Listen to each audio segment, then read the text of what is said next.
ఈ రోజు వరకు భయపెట్టి ఫ్యాక్టరీ రాలేదు, ఇంకా ఇంట్లో అన్న చెల్లెలు కొట్టుకుంటా ఉన్నారు.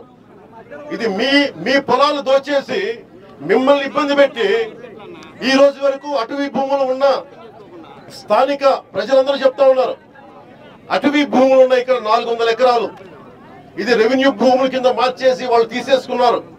దీని మీద కూడా సమగ్ర విచారణ జరపాలి. కలెక్టర్ గారికి కూడా నేను ఆదేశిస్తున్నాను, మీరు సంపూర్ణంగా ఎంత భూమి ఉంది, దీంట్లో ఎన్ని అవకతవకలు జరిగినాయి, ఎంత అసైన్ ల్యాండ్స్ ఉన్నాయి, అసలు పెట్టిన ప్రాజెక్టు ఎందుకు ముందుకెళ్ళాలా.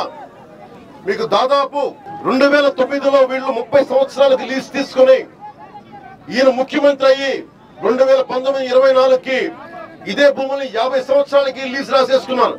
అలాగే కుంటలు, చెరువులు ఇవన్నీ కలిపి సహజ వనరులన్నీ కలిపి 24.78 ఎకరాలు ఈ రోజున కుంటలు, చెరువులు ఆక్యుపై చేసుకున్నారు. ఈ రోజున కోర్టులో పెట్టుకుని సొంత ఆస్తిలా కొట్టుకుంటా ఉన్నారు.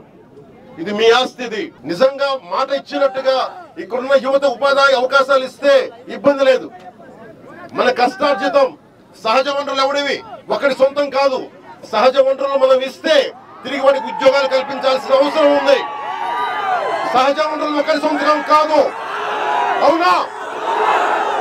ఈ రోజుకి మీకు ఏదైనా మాట్లాడితే మాకు పరిహారం రాలేదు, మాకు అసైన్ భూములు ఆక్యుపై అయిపోయినాయి, మీరు ఇవ్వట్లేదు అని అంటే మీ మీద దాడులు చేస్తా ఉన్నారు.